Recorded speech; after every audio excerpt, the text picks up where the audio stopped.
Bonjour et bienvenue sur Sois sage et parle fort, le podcast pour oser, se changer, ne pas se conformer, se cultiver, rire, parfois pleurer, débattre de sujets et anecdotes variés. Je suis Marie et comme vous le savez, j'ai décidé de prendre la parole et parler fort de sujets qui nous touchent tous et toutes. Si tu aimes ce podcast, tu peux me laisser une petite note sur iTunes, 5 étoiles de préférence, c'est ce qui m'aide le plus à faire entendre le podcast. Vous avez déjà tous dû entendre parler du terme pervers narcissique. J'avais d'ailleurs consacré un épisode complet sur le sujet que vous pouvez retrouver dans la liste des précédents épisodes. Mais la perversion narcissique peut aussi s'immiscer dans la vie de couple, et c'est de cela dont nous parlons aujourd'hui.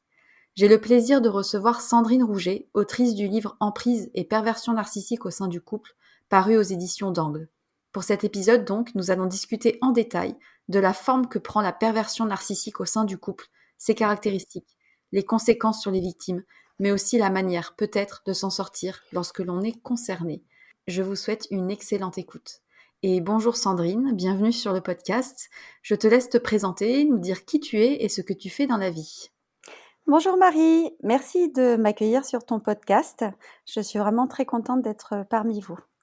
Alors moi, je suis auteure et mes domaines de prédilection sont les profils atypiques de type haut potentiel ou autiste et les psychotraumatismes. En parallèle, je fais du conseil en développement commercial et en stratégie de communication pour des micro-entreprises. Je les aide à positionner leur offre de produits ou de services vis-à-vis de leurs concurrents. Dans les petites structures, les singularités du créateur d'entreprise comptent aussi. Comme j'accompagne essentiellement des profils atypiques, j'ai fini par développer une partie de mon activité sur du profilage au potentiel. Et je me nourris beaucoup de cette approche sociologique, que ce soit dans l'écriture de mes livres ou dans mon travail au quotidien. D'accord, bah écoute, vaste programme, tu as une vie bien remplie de différentes choses. Alors nous, aujourd'hui, on va parler de la perversion narcissique. C'est un terme qu'on entend beaucoup, en tout cas beaucoup plus ces dernières années, mais parfois on ne sait pas forcément le définir.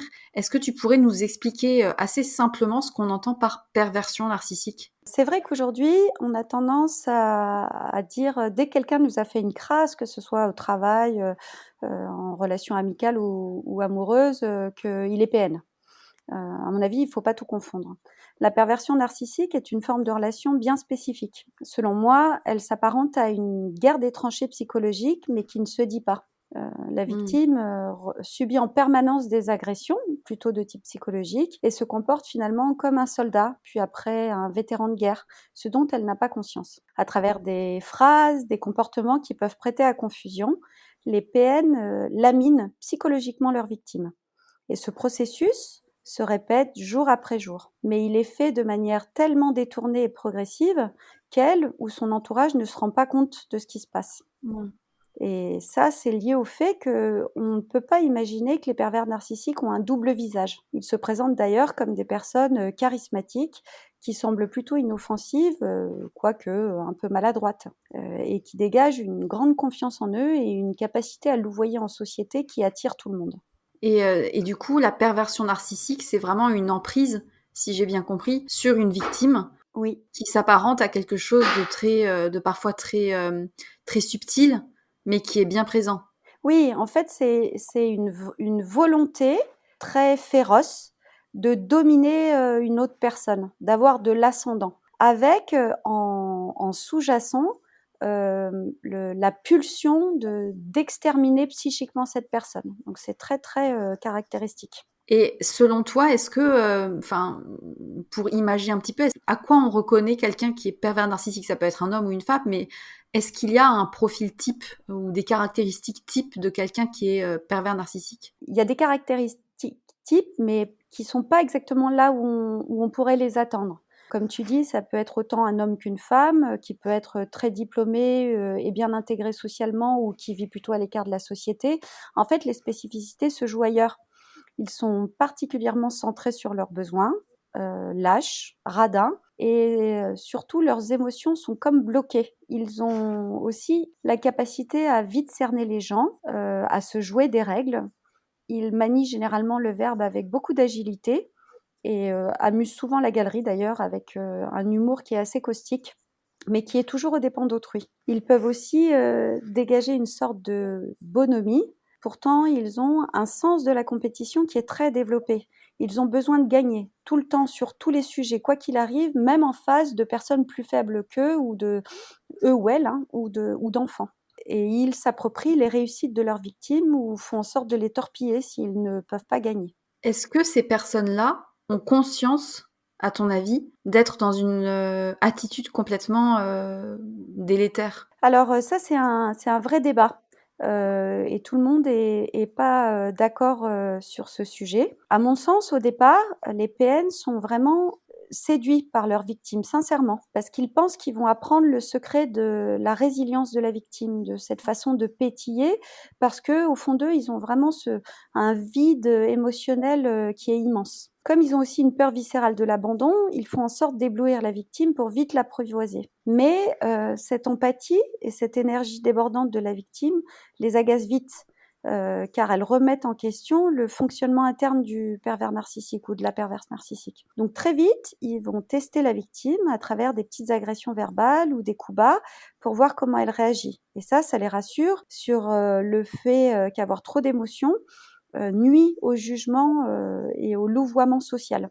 Ensuite, ils fonctionnent comme des personnes physiquement violentes qui diraient: «Regarde ce que tu me fais faire, il faut bien qu'on t'apprenne la vie car tu ne comprends rien». Ils ont conscience de ce qu'ils font, mais ne se sentent pas coupables pour autant. Par contre, à mon avis, ils compartimentent les événements, quitte à parfois réécrire une partie de l'histoire pour en rester le héros. C'est vraiment nécessaire à leur survie psychique et narcissique. Donc ils n'ont pas la capacité d'avoir une vue d'ensemble sur ce qu'ils font. Et cette incapacité-là, c'est quelque part ce qui les fait rester dans leur mécanisme, parce que s'ils ouvraient les yeux, en fait, ils décompenseraient et se suicideraient. C'est ce qui arrive aux quelques pervers narcissiques qui se rendent compte de ce qu'ils sont et comment ils fonctionnent. J'en avais parlé un jour avec un psychologue, un psychologue, et je lui avais demandé s'il avait déjà rencontré des pervers narcissiques, et il me disait que oui, c'était très très très rare, mais que en fait, il valait mieux pour les pervers narcissiques de ne pas sortir de leur situation, parce que si jamais ils se rendaient compte de la gravité de ce qu'ils font et de leurs actes, ils décompenseraient et ils tomberaient en dépression profonde.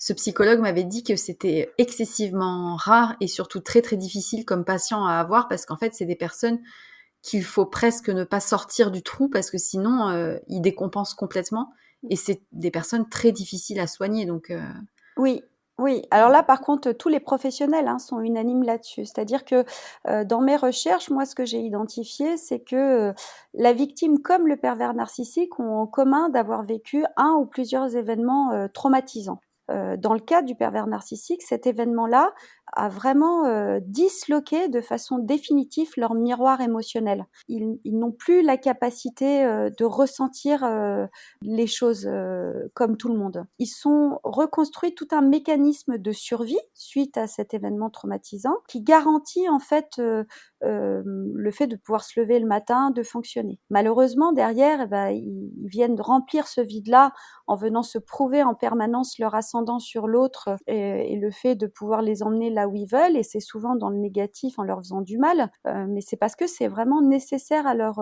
survie psychique. est-ce qu'un pervers narcissique naît pervers narcissique? Non, je pense pas. Je pense vraiment que on pourrait imaginer que c'est une personne qui était excessivement sensible et qui a vécu un événement. C'est l'événement qui l'a définitivement traumatisé et qui l'a dissocié, qui a vraiment coupé en deux son mental et son cœur, qui fait que en fait la reconnexion n'est plus possible. Et alors là, on a un petit peu parlé du pervers narcissique et de ses caractéristiques, mais il s'avère que les victimes potentielles des pervers narcissiques ont également des éléments de personnalité qui sont bien spécifiques. Mmh. Quels sont, selon toi, les critères d'une personne, on va dire, qui peut être victime d'un pervers narcissique? Oui, en fait, c'est vrai que par simplicité de langage, on parle souvent de peine et de victime et ça facilite les échanges, mais c'est la relation à proprement parler qui est perverse narcissique. Et en creusant beaucoup le sujet, j'ai découvert que les victimes présentaient toutes des caractéristiques communes. Elles ont vécu elles-mêmes un événement traumatisant déterminant dans leur enfance, mais à l'inverse du pervers narcissique ou de la perverse narcissique, si on reprend l'image du miroir émotionnel, cet événement ne les a pas n'a pas disloqué définitivement leur miroir émotionnel. Il est juste rafistolé à certains endroits stratégiques. Elles ont cette faille, qui est aussi une faille narcissique, Et leur particularité, c'est qu'elles ont du mal à se sentir légitimes à occuper leur place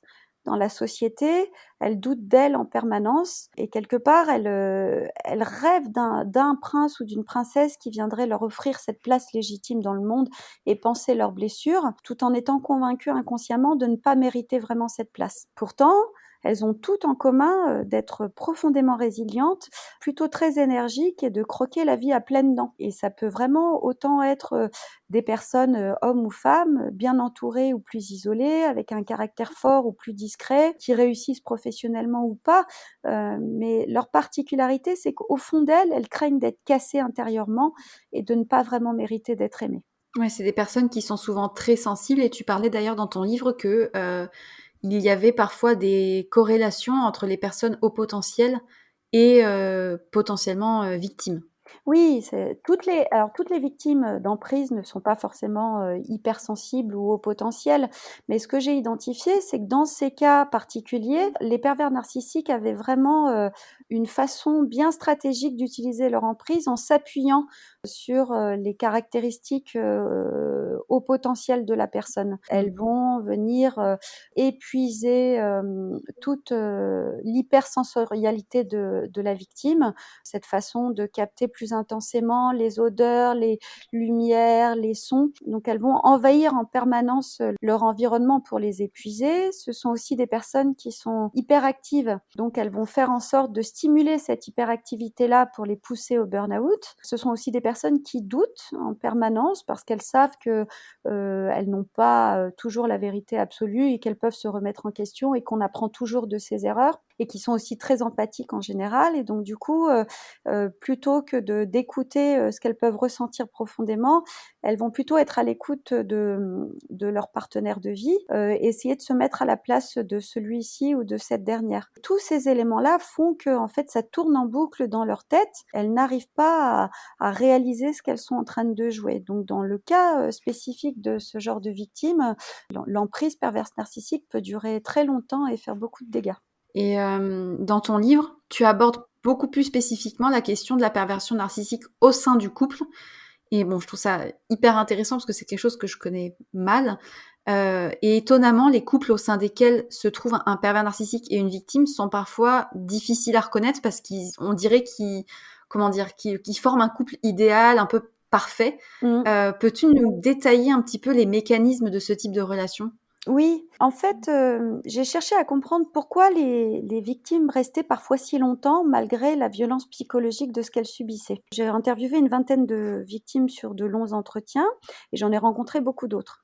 Et en fait, j'ai identifié qu'il y avait plusieurs phases dans cette relation et j'ai retrouvé ça aussi dans la littérature qu'on peut trouver sur l'emprise perverse narcissique. En fait, au départ, les PN font ressentir l'équivalent d'un shoot d'existence à la victime. Ils sont très présents, ils célèbrent la victime à tout va, lui déroulent le tapis rouge et se calent de façon parfaite au tempo et aux attentes de la victime. Donc la relation est intense et fusionnelle. Et cette période est si réparatrice au niveau narcissique pour la victime que cela fonctionne chez elle comme une drogue. Et elle va passer le reste de la relation à essayer de revivre ce shoot qui reste gravé dans sa mémoire. En fait, comme on disait un peu plus tôt, c'est la relation qui est perverse narcissique. Donc du coup, ce sont deux failles qui se sont attirées. Donc elle présente à l'entourage et à la société un couple qui peut être très fusionnel et qui semble très complémentaire. C'est-à-dire on va avoir le ou la partenaire perverse narcissique qui va démontrer une certaine assurance et qui va sembler savoir comment se comporter en société. Et puis, on va avoir la victime qui, elle ou lui, va être plus sensible, plus attentif à tout le monde, plus aux petits soins.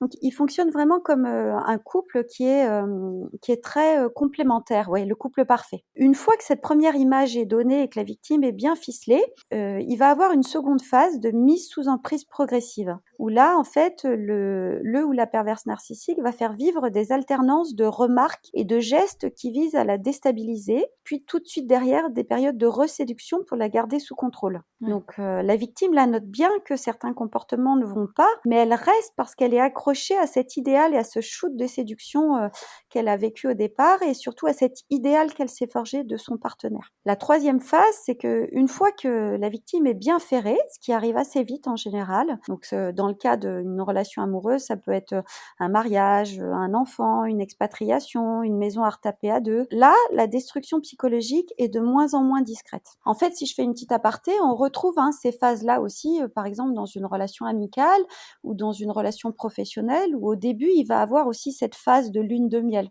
On retrouve toujours ces mécanismes-là. Dans le cas d'une relation amoureuse, c'est ça qui m'intéressait en fait, c'est que on est vraiment dans une relation où on se met à nu, où on offre toute sa vulnérabilité à l'autre et sa confiance, où on ne s'attend absolument pas à ce que cette vulnérabilité-là soit torpillée en permanence. C'est ce qui faisait tout l'intérêt et l'horreur pour moi de ce sujet et qui méritait d'être traité en profondeur. Et puis après, on va arriver sur une dernière phase, c'est qu'au fil du temps, les remarques vont devenir de plus en plus frontales et acerbes et les actes de plus en plus agressifs. Mais à ce stade-là, la victime est tellement épuisée psychiquement et physiquement qu'elle n'a plus vraiment les moyens de prendre du recul. Et comme sa confiance en elle a été régulièrement laminée, elle a du mal à envisager qu'elle a l'énergie et les moyens de quitter cette relation.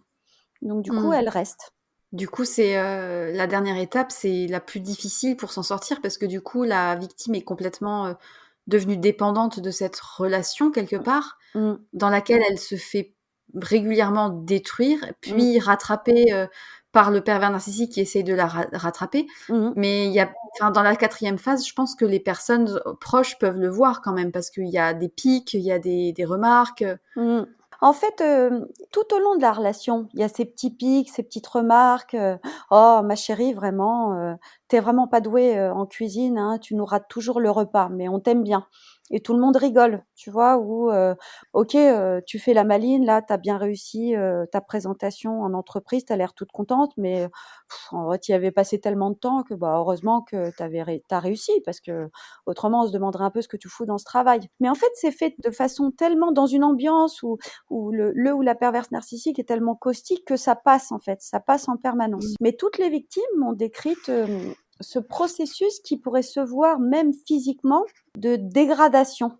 C'est-à-dire qu'au début de la rencontre, la victime est physiquement plutôt apprêtée, pimpante, jolie, et plus le temps passe, plus elle ressemble de moins en moins à quelque chose. C'est comme si elle s'éteignait, elle fait plus attention à son allure. De toute façon, elle est épuisée, elle dort de moins en moins bien. Donc ça peut se noter aussi quand on est dans l'entourage, dans sa façon d'être. Mais du coup, pour en venir un peu à la relation perverse narcissique, est-ce que tu as des phrases types ou des attitudes types que les pervers narcissiques ont en général vis-à-vis de leurs victimes? Je me suis rendu compte que c'était effectivement très compliqué d'expliquer l'emprise, d'expliquer en quoi consiste ce laminage psychologique. Donc du coup, je suis allée traquer ces toutes petites phrases du quotidien qui ont l'air de rien, mais qui viennent à chaque fois dire à la victime soit que ses besoins ne comptent pas, soit qu'elle ne vaut rien, ou alors qu'elle court un risque vital. Et ça passe vraiment par des petites choses de tous les jours. Ça peut être tu comptes t'habiller comme ça ce soir? Ton mauvais goût est sans limite, ma chérie. Et la personne dit ça à la chérie qui travaille dans la mode ou les arts, par exemple. Mais comme elle n'a pas confiance en elle et elle n'aime pas le conflit, elle finit par obtempérer. Ça peut être aussi tu as mal compris, j'ai jamais dit ça, tu comprends pas l'humour. Et ils peuvent mentir sans vergogne, ce qui est très difficile à imaginer pour la victime en général, qui finit par tourner en boucle ce qui s'est passé et finit par douter de ce qu'elle a pu comprendre ou de ce qui a pu vraiment se dérouler. Oui, puis ça la décrédibilise quelque part. Oui, c'est ça. Ça peut être aussi, «Oh mais c'est pas ma faute, je fais ce que je peux» et ils trouvent, une pirouette pour se dédouaner alors que la victime comptait sur eux pour quelque chose d'important comme, aller récupérer les enfants à la sortie de l'école ou, leur passer les clés de la voiture alors qu'elle devait passer un entretien d'embauche et il se trouve que le pervers narcissique est parti avec les clés, le matin, au travail. Voilà et en fait, c'est suffisamment, plausible comme explication pour que la victime ne puisse pas en vouloir au pervers narcissique et reste avec sa colère parce qu'elle a quand même été plantée, quoi et elle finit Ouais. par contre par retenir qu'elle doit, tout assumer toute seule et qu'elle ne peut pas compter sur l'autre. Ça peut être aussi, «Oh, tu me connais, tu sais bien ce que je veux» et donc du coup, le ou la perverse narcissique laisse la victime, gérer, le projet en question. Ça peut être l'organisation d'un voyage, ou l'organisation d'une fête ou mais une fois que c'est ficelé, le ou la PN, va manifester sa déception, ce qui met la victime en hypervigilance. Ça peut être aussi des choses qui vont, isoler la victime en la mettant en méfiance, des choses du genre, «Tu sais ce qu'on dit dans ton dos? On abuse si facilement de ta confiance, ma chérie». Et du coup, la Mmh. victime, se met à se méfier ou et à s'isoler parce qu'elle sait plus sur qui elle peut compter. Ça peut être aussi, «Oh, ce qui est à toi est à moi. Après tout, on forme une équipe, non?» et du coup, le ou la PN s'approprie, comme ça les réussites, de l'autre ou les minimise, puisque la réussite de la victime est aussi sa réussite à lui. Donc ça, c'est vraiment des petites piques, on va dire des Mmh. exemples. Bon, ça peut prendre évidemment une forme, très différente selon les couples. Oui. Dans quel état est la victime et à quel moment est-ce qu'elle se rend compte de l'emprise dans laquelle elle est? Est-ce que déjà c'est possible, cette prise de conscience et en général, à quel moment est-ce que ça survient? Ah! Oui, la prise de conscience est possible.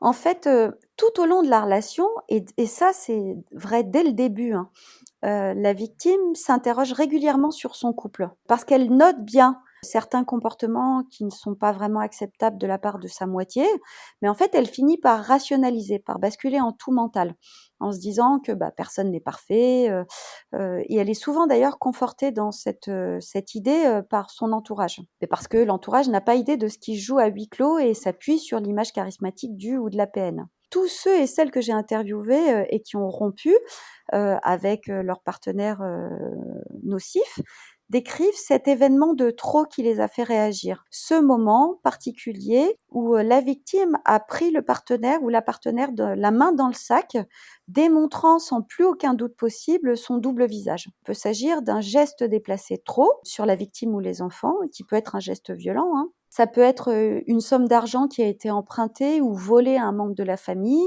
Ça peut être un torpillage de trop concernant le travail de la victime, la découverte d'un adultère ou une proposition de décohabitation. Il y a certains, pervers narcissiques, une fois qu'ils ont, épuisé ou sucé toute l'énergie de la victime, en fait, s'en désintéressent. Donc ils basculent sur une autre Mmh. victime. Dans tous les cas, c'est un événement qui est suffisamment factuel pour déchirer le voile de prince charmant ou de princesse charmante que, le ou la peine portait jusque-là aux yeux de la victime. C'est ça, en fait, qui est l'élément déclencheur. Parfois, on peut avoir une émission de radio ou un podcast comme le tien ou une lecture sur la manipulation perverse narcissique. Ça peut être aussi un médecin qui est consulté pour dépression ou burn-out ou l'intervention de l'entourage qui va enfoncer ce clou et là, en fait, la victime part en général.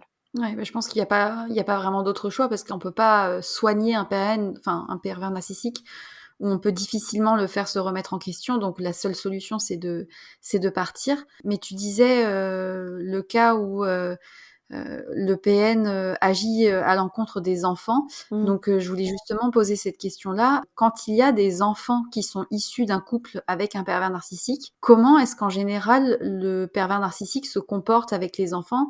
Mmh. Et puis, la question un petit peu aussi, logique qui en découle, est-ce qu'un pervers narcissique donne forcément naissance à un futur PN? Ça, c'est une question, que me posent, toutes les victimes d'emprise que j'ai pu rencontrer, sur les 2 sujets, hein. C'est-à-dire que c'est vraiment très compliqué d'envisager que, un homme ou une femme puisse ne pas, aimer au moins ses enfants. Mais en fait, ce qu'il faut savoir, c'est que les pervers narcissiques considèrent tous les autres comme des objets et pas comme des sujets. Donc c'est également vrai pour, leurs partenaires amoureux et pour, leurs enfants. Ils ont en permanence besoin de ces objets extérieurs pour expulser leur frustration sur eux et se survaloriser en parallèle. Dans le cas spécifique des enfants, en fait, au départ, le projet d'enfant est une manière pour les pervers narcissiques de ficeler la victime. Et ça passe plutôt inaperçu car pour la plupart des gens, c'est assez naturel de vouloir des enfants quand on est en couple. Ensuite, quand les enfants sont petits, ils s'en désintéressent ou peuvent s'agacer régulièrement de ne plus être le centre d'attention de leur amoureux ou de leur amoureuse. Ils peuvent éventuellement montrer à quel point ce sont des parents parfaits en société, mais à huis clos, ce sont des personnes qui manquent furieusement de vigilance vis-à-vis de leurs enfants, ce qui fait que ces derniers courent souvent un danger quand ils sont sous leur surveillance, ce qui pousse la victime à s'occuper en permanence des enfants et à être en hypervigilance permanente, ce dont elle n'a pas forcément conscience. Ensuite, quand les enfants grandissent, quand il y en a plusieurs, dans le cas des fratries, les pervers narcissiques sèment la zizanie en montrant ostensiblement leur préférence pour l'un des enfants et en méprisant l'autre. C'est horrible. Oui, c'est assez étonnant, les témoignages que tu peux avoir sur le sujet. En fait, dans ce procédé, ils cherchent un héritier et les enfants qui n'ont pas conscience de ce qu'ils jouent sont, eux, en conflit de loyauté. Ils essaient plus facilement de séduire leurs parents pour avoir un petit peu d'amour et ont tendance, en fait, à se fâcher contre leur sœur ou leur frère qui représentent un obstacle à cet amour pour eux. C'est comme ça qu'ils le ressentent, si tu veux. Et donc ça, c'est vraiment une réalité que tu entends chez tous les parents victimes qui t'expliquent ce qui a pu se passer avec leurs enfants. Et au moment de la rupture, les PN essayent en général de récupérer la garde des enfants. Mais c'est surtout pour avoir un moyen de pression sur la victime et essayer de lui faire du mal. Et comme les victimes sont épuisées et doutent à ce moment-là de leur capacité parentale, il arrive assez souvent, malheureusement, qu'elles laissent cette garde leur échapper ou qu'elles acceptent une garde alternée. Et à mon sens, quand un parent, notamment une mère, accepte ce genre de garde pour un enfant qui a moins de 3 ans, ça devrait interpeller des assistantes sociales ou la justice. Mais malheureusement, elles ne sont pas suffisamment, enfin ces personnes-là, assistantes sociales ou justice, ne sont pas encore assez formées au stress post-narcissique pour comprendre ce qui se joue. Pour répondre à ta deuxième question, rien n'est prédestiné. C'est-à-dire, comme on a pu l'évoquer un peu plus tôt, les pervers narcissiques sont des personnes qui ont vécu un ou plusieurs traumatismes qui a fini par les dissocier définitivement. On peut trouver chez des enfants de PN une première carapace de dissociation, ce qu'on peut appeler un faux self, qu'ils développent à force de vivre le chaud-froid parental, mais elle n'est pas forcément définitive. Elle leur sert de protection en attendant de pouvoir quitter le foyer familial, ce qu'ils font généralement le plus vite possible. À l'adolescence aussi, on peut voir ce genre d'enfants tester les limites, voire manipuler par mimétisme, si tu veux. Ils reproduisent ce qu'ils ont vu faire chez leurs parents, mais finalement, tous les ados testent les limites dans cette période particulière parce qu'ils se cherchent un peu. Tant qu'il n'y a pas de jouissance dans le fait de faire du mal à son parent et que cette jouissance n'est pas répétitive, ce qui fait vraiment le propre de la perversion narcissique, à mon avis, il n'y a pas de quoi s'inquiéter. Il y a des études qui ont été faites sur le sujet et qui démontrent que jusqu'à 21 ans, la plasticité neurocognitive de l'enfant et émotionnelle de l'enfant est suffisamment importante pour espérer qu'il ne tombe pas dans ce genre de dislocation définitive. Donc, il faut continuer à y croire, à mon sens. Oui, donc en fait, comme tu le disais plus tôt, comme la perversion narcissique provient d'abord d'un traumatisme vécu, un PN ne met pas forcément au monde un futur PN, heureusement. Mais du coup, bon, je t'avais un petit peu posé la question précédemment, mais est-ce que tu penses qu'à un moment donné, il est possible quand même pour le pervers narcissique d'avoir de l'empathie pour sa victime? Malheureusement, je ne crois pas. Vraiment pas. C'est-à-dire que ils plaignent la victime. Ils la plaignent d'être aussi faible. Au fond d'eux ou d'elles, les pervers narcissiques se disent tu vois, regarde, avec toutes tes émotions et toute ta façon d'aimer les gens et de vouloir donner trop, regarde comme ça te rend fragile. Et ça vient vraiment les conforter dans leur mécanisme interne. Donc, ils sont pas capables d'empathie. Ça, c'est vraiment une réalité dont il faut se convaincre. Parce que tant qu'on pense qu'on peut les guérir ou qu'on peut essayer de les comprendre, en fait, on reste dans l'emprise et c'est dangereux, je pense. Oui, c'est le risque de la part des victimes d'espérer que la personne change, Mmh. alors qu'en fait, c'est impossible qu'elle change. Est-ce que quand il y a des disputes entre Mmh. un pervers narcissique et une victime, comment se jouent un petit peu, ces disputes-là? Comment ça se passe en cas de conflit? Mmh. Oui, alors, il faut comprendre que les pervers narcissiques adorent le conflit. Tu vois? Comme ils ont ce sens de la compétition Ouais. qui est très, très développé chez eux, même si ça se voit pas et qu'ils ne sont pas en prise avec leurs émotions, eux, ils aiment cet environnement, qui est plein de colère, d'énervement et ils dans ces cas-là, ils peuvent compter sur toutes leurs facultés, stratégiques pour ça. Parce qu'ils ont besoin de sortir gagnants, quoi qu'il arrive. Donc ils vont jouer Ouais. avec les mots, ils vont mentir sans ciller, ils vont aller appuyer là où ça fait mal, leur objectif va être de retourner le cerveau de la victime pour avoir gain de cause. À Mmh. l'inverse, dans ces conflits-là, la victime a une tendance spécifique à se figer. Elle se dissocie en fait, dans les cas de conflit. Ce comportement est une conséquence psychotraumatique, d'un événement qu'elles ont vécu plus jeunes. Au moment de cet événement traumatisant, elles se sont figées et le fait de se figer comme ça, c'est ce qui leur a sauvé la vie.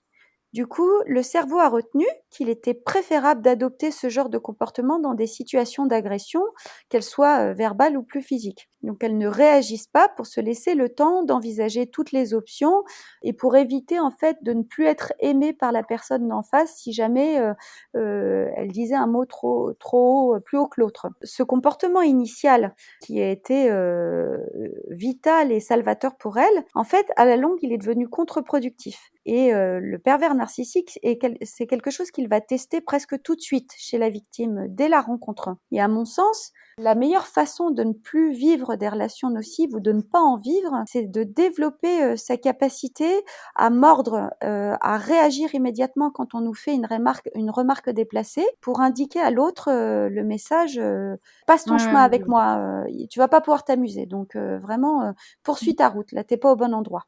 Et ça demande quand même une certaine confiance en soi et une certaine, connaissance aussi du type de profil qu'elles peuvent avoir en face parce que, enfin, quand tu rencontres quelqu'un, parfois tu peux être dans une position un peu de fragilité Mmh. et tu peux rapidement, te faire mener par la baguette, on va dire, par quelqu'un qui a cette force, charismatique. Enfin, ça doit pas être quand même si évident que ça. Oui, oui, oui, en fait, il y a tout un ensemble de choses, hein. Ce qui est clair, c'est que, une victime d'emprise perverse narcissique est quelqu'un qui a une faille. Et en fait, dans cette Ouais. faille, elle a vraiment un doute très fort, même si elle en a pas forcément conscience, sur, ses compétences et sur la valeur qu'elle peut avoir dans la société. Ça, c'est vraiment des choses qui doivent être travaillées pour, éviter de vivre des relations nocives, mais quelles qu'elles soient. Là, on parle d'emprise perverse narcissique, mais si on va sur, le triangle de Karpman, le triangle du sauveur qui donne pas forcément des relations perverses narcissiques, on peut aussi vivre des choses qui sont pas très saines en lien avec, sa faille narcissique, sa fragilité. En fait, dans tout type de relation qui est pas forcément très saine, on a ce problème de confiance en soi et d'estime un peu fragile au départ. Si tu peux nous rappeler le triangle de Karpman, c'est, quand il y a un sauveur, Oui, un agresseur, il me semble, oui, il y et a une victime. c'est ça, c'est le triangle victime, bourreau, sauveur, dans lequel en fait, la victime va laisser, affleurer le besoin d'être sauvée. Donc le sauveur et en général les victimes d'emprise perverse narcissique ont un gros syndrome du sauveur, vont tout de suite, intervenir pour venir en aide de la victime et la défendre contre un bourreau et le problème en fait, c'est que ce mécanisme-là finit par, se retourner à un moment donné, contre le sauveur. La victime, ne supportant plus d'être dans une relation où elle se sent, presque en soumission, ce qui devient intolérable pour elle et du coup de victime, elle passe à bourreau et se retourne contre le Ouais. sauveur. Voilà, donc c'est des relations qui, à un moment donné, sont un peu réparatrices pour tout le monde parce qu'elles viennent éteindre ce sentiment de fragilité, mais en même temps, derrière, elles finissent par faire du mal. Et bon là, on est sur un autre sujet, mais c'est quand même super intéressant. Quand il y a une victime qui est, dans une emprise, narcissique, Mmh. est-ce qu'il y a un risque d'habituation, que finalement ça soit presque, plus simple de s'accommoder dans l'inconfort plutôt que de se rebeller? Mmh.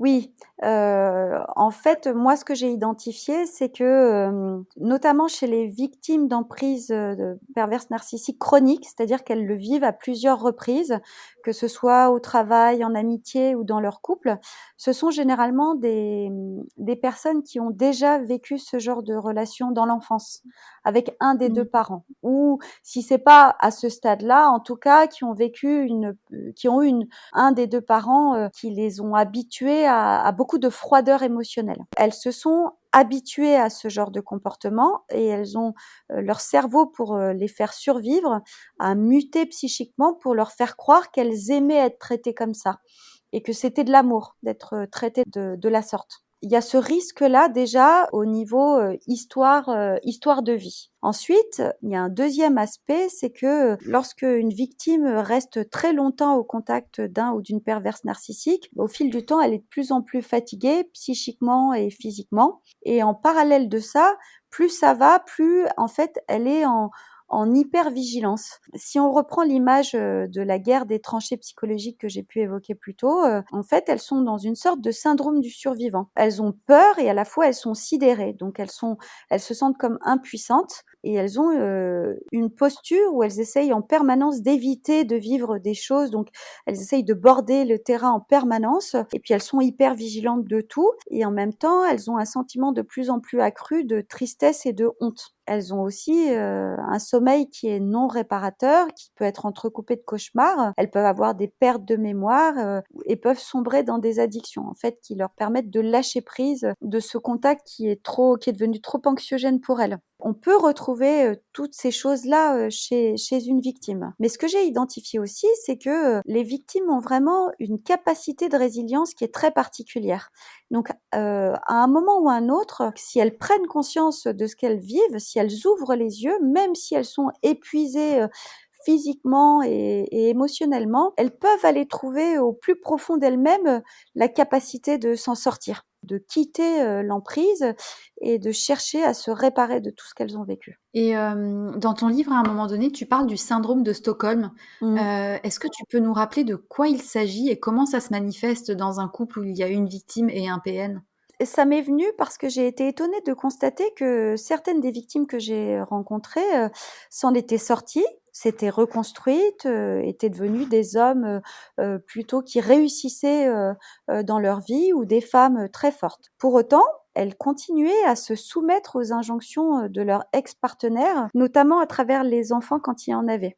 Et ça, même des années plus tard. Et donc, c'est ce qui m'a mis sur la piste du syndrome de Stockholm. Les victimes ont une peur viscérale qui est souvent très inconsciente du ou de la pervers narcissique. Donc si on revient à ce syndrome, le syndrome de Stockholm a été analysé lors d'une prise d'otage en Suède, au cours de laquelle les otages ont pris le parti pour leur ravisseur. Ce qui illustre le mieux aujourd'hui ce syndrome, c'est la série La Casa de Papel. En fait, dès le départ, la victime ressent une forme d'attraction pour la capacité du pervers narcissique à contourner les lois et à défendre sa part du lion, que la victime n'a pas en tant que telle. Mais quelque part, ça suscite aussi chez elle, une forme de peur. Du coup, elle va idéaliser son partenaire, ce qui va lui permettre de mobiliser son empathie pour essayer de comprendre, ses comportements. Après, sur la durée, ce mécanisme va se reproduire encore et son cerveau va capter qu'elle n'a pas les moyens ou plus les moyens de se soustraire au contexte d'emprise, du moins sans dommage pour elle, ce qui va la pousser à développer un processus inconscient de survie qui va consister à plaire à son agresseur pour minimiser les méfaits sur elle. Ouais, je vois. Donc c'est quelque part, se soumettre à l'agresseur et enfin, faire en sorte que tout se passe pour le mieux Mmh. par peur, en fait, inconsciente. Oui, c'est ça et du coup, c'est ce qui va donner que la victime en société va prendre la défense, du ou de la PN quand elle va pas, carrément, adopter des comportements, qui vont dans le sens du pervers narcissique ou de la perverse, alors qu'ils vont à l'encontre de ses valeurs. Mais c'est parce qu'elle sent qu'elle est dans une situation où il vaut mieux qu'elle prenne la défense du pervers narcissique ou de la perverse parce qu'autrement elle va prendre cher. Et ça, en fait, après avoir, étudié ce qui pouvait se reproduire dans toutes les histoires, c'est un processus que le pervers narcissique ou la perverse organise. C'est-à-dire que, ces mots vont dire, «Je t'aime», alors que son corps va être dans une posture agressive, mais qui va passer par des petits riens. Donc ça peut être une conduite à risque en voiture au moment où la victime a dit un mot qui n'a pas plu au pervers narcissique. Ça peut être jouer à table avec un couteau pointé nonchalamment en direction de la victime quand elle a dit quelque chose qui n'allait pas. Ça peut être une partie de ping-pong ou de tennis où le ou la pervers narcissique va envoyer les balles de façon extrêmement violente sur la victime. Le mental de la victime vient lui dire bah non, il est en train de te dire qu'il t'aime, donc tout va bien, alors que tout le corps engrange encore et encore ces petits détails qui viennent lui dire en fait tu risques ta vie, fais gaffe quoi. Non, c'est fou. Mais quelque part, c'est plus simple pour la victime de se soumettre à un moment donné plutôt que d'affronter parce que Mmh. elle sait peut-être pas comment affronter et en fait affronter le pervers narcissique, ça serait quelque part lui donner encore plus de pouvoir. Bah, en tout cas, elle a très peur de ça parce que, bah, ce qu'il faut voir, c'est qu'on est en train de dire que, les victimes sont en face de quelqu'un qui essaye de les tuer psychiquement. Donc c'est quand même Mmh. effroyable ce qu'on est en train de raconter et pour autant, c'est vraiment la réalité de ce que vivent, les victimes, d'emprise et ça se passe alors que, les victimes, ont le sentiment de pas avoir le mode d'emploi social, alors qu'à l'inverse, les pervers narcissiques sont des personnes qui brillent en société. Donc du Ouais. coup, les victimes ont conscience profondément que si elles essayent de raconter ça à quelqu'un autour d'elles, elles vont passer pour folles parce que c'est plus simple pour tout le monde de se dire que c'est pas possible des gens qui existent comme ça ou d'essayer de trouver d'autres explications plutôt que de se confronter à la réalité, un peu morbide de ce qu'on est en train d'évoquer. C'est ça qui explique tout le processus d'emprise, si tu veux.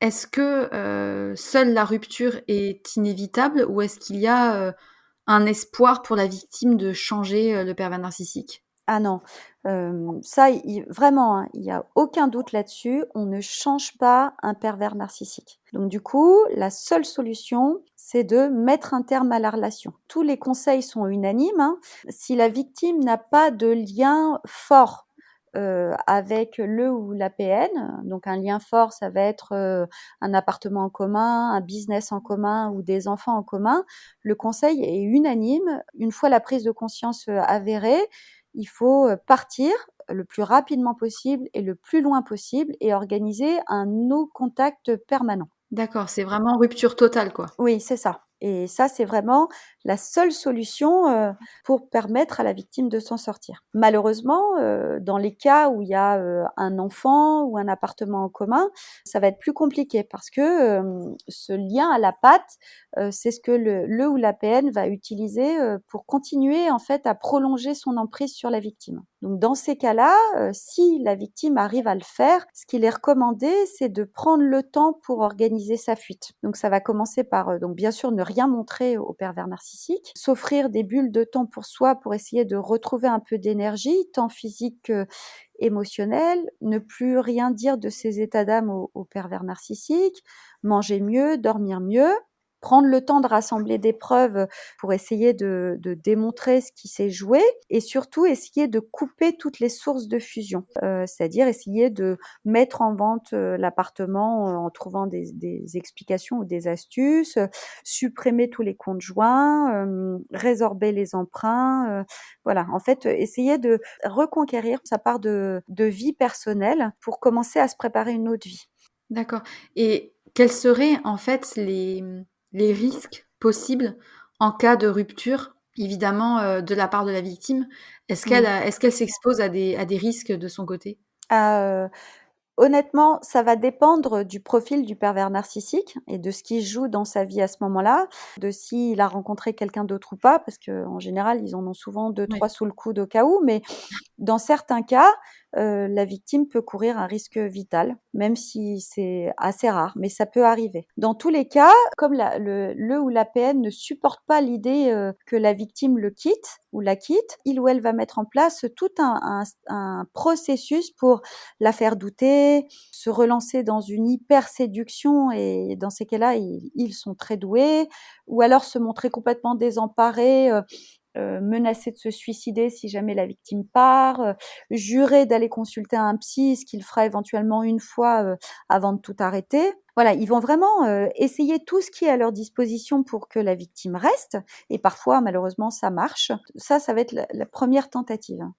Si jamais, ils réalisent que ça ne marche pas, très vite, ils vont reprendre du poil de la bête et là, en fait, ils vont lancer tout un processus de laminage social. Ils vont faire campagne, en gros, contre la victime en allant, rencontrer tous les amis communs pour allier les suffrages, en faisant en sorte de ruiner financièrement la victime et de l'épuiser, psychologiquement pour qu'elle finisse par perdre, son travail ou qu'elle puisse pas le tenir sur la durée. Et s'il y a des enfants, ils vont essayer d'avoir la garde, non pas par affection pour les enfants, mais vraiment pour faire du mal à la victime. Et ensuite, ils vont multiplier toutes les tracasseries qui peuvent exister et toutes les démarches possibles pour venir laminer encore et encore la victime avec comme message sous-jacent tu as décidé de me quitter, je te fais le serment que tu ne seras jamais heureuse sans moi. C'est assez fou. Avec les interviews que tu as menées et les entretiens, sur des victimes qui s'en étaient sorties, comment est-ce que justement, ces victimes-là,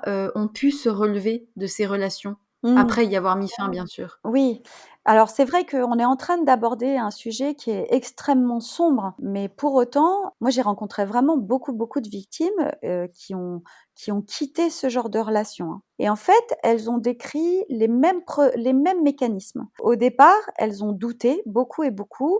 C'est vraiment leur instinct de survie qui a pris le relais et qui les a fait sortir de la relation, un peu dans une zone d'irréalité. Ensuite, elles ont cherché à comprendre, en quoi consistait en fait l'emprise perverse narcissique, quels étaient les mécanismes sous-jacents qui avaient pu être mis en œuvre. Elles ont ensuite toutes décrit ce besoin d'aller déposer leur histoire pour qu'elles prennent corps, pour qu'elles sortent de leur tête, parce qu'en fait, la réaction régulière des victimes d'emprise, c'est de se dire que c'est elles qui sont folles, que c'est elles qui déraillent. Donc, il y en a beaucoup qui ont soit pu consulter un psychologue, un ou une psychologue ou un ou une psychiatre qui était outillé sur l'emprise perverse narcissique et qui a su accueillir la réalité de ce qu'elles avaient vécu et donc les reconnaître comme victimes. Et le fait d'être reconnues comme victimes, c'est ce qui va leur permettre en fait de passer du mode de victime au mode de résiliente. Et parfois, c'est quelqu'un de l'entourage qui va jouer ce rôle-là.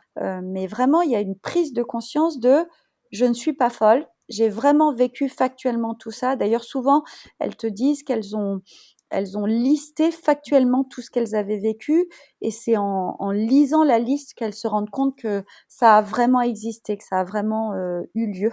Et ensuite, derrière, beaucoup d'entre elles sont allées travailler cette forme de stress post-traumatique qu'elles ont pu traverser via des techniques comme de l'EMDR, du neurofeedback ou de la médecine chinoise ou de la somatopathie qui leur a fait beaucoup de bien. Oui, donc il y a vraiment, tout un processus de réparation quelque part parce que quand on a vécu ça, c'est comme vivre un traumatisme.